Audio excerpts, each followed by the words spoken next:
on parents, grandparents, who read, I think I heard it, Dr. Seuss. Yep, Dr. Seuss. All right, this is what I'm throwing out to everybody. 20th century president. It is something I really think we've forgotten today. And we really need to listen to what this 20th century president had to tell us. It's short, it's direct to the point. A people that values its privileges above its principles soon loses both. 20th century president, extremely popular. Would have had 3 terms, but the Constitution didn't let him. FDR had 4 terms. Nixon. Dwight Eisenhower. All right, I want to go backstage, turn on some equipment, get a drink of water, and I'll be back out in 2 or 3 minutes. And we'll get this thing officially on the road. Again, you people up in the balcony, those are terrible seats. I highly recommend you abandon them and move down into the amphitheater. Because remember, when I invite the military to come downstage, you veterans in the balcony will not have time to get downstage. I really highly recommend. Abandon the balcony and come down here in the amphitheater. You won't regret it. Should we go down there? You guys. 1961, John F. Kennedy became the 35th President of the United States. He proceeded to give one of the most famous presidential speeches in our country's history.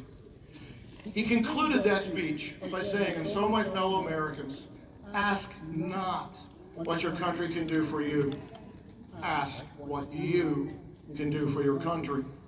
But there's actually more to the story.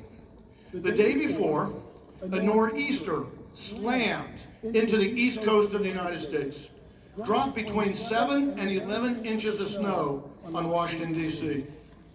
Totally unaware of what President Kennedy would say later in the day, 1,700 Boy Scouts assisted the U.S. Army Corps of Engineers and 1,000 District of Columbia employees in clearing our capital's streets. Those Boy Scouts, soldiers, and employees embodied President Kennedy's message. But they're not the only ones to be there when their countries needed them. All you have to do is look around you at the faces of the members and veterans of our armed forces. And that's why later tonight, I'm going to invite them downstage so we can thank them for their service.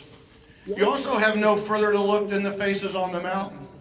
In 1775, at Concord, Massachusetts North Bridge, 500 farmers, merchants, and craftsmen fired a shot heard around the world when they challenged the most respected army in the world, the British Army.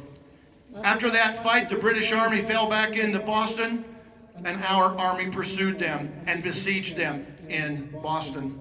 Our Continental Congress asked George Washington to stand up, take command of that ragtag, poorly organized army. George Washington wrote a letter to his wife Martha. In that letter, he wrote that he did not feel up to the task and had not sought the post, but felt, quote, "It was utterly out of my power to refuse," unquote. Through the terrible defeat at the Battle of Long Island, through another terrible defeat at the Battle of Brandywine Creek, through the miserably cold winter at Morristown, through the awful winter at Valley Forge, by sheer force of will, George Washington kept that army together. He commanded that army for 9 years until the British realized this is a fight we cannot win. After the war, many came to George Washington and told him this young country isn't ready for independence, freedom, democracy. No, you need to crown yourself king until it is ready. George Washington refused. He resigned his military commission and he returned to his beloved Mount Vernon. But yet again his country called upon him to be the president of the convention that wrote our Constitution. Afterwards, he went home to his beloved Mount Vernon. And yet again his country called upon him to serve, called upon him to be our first president.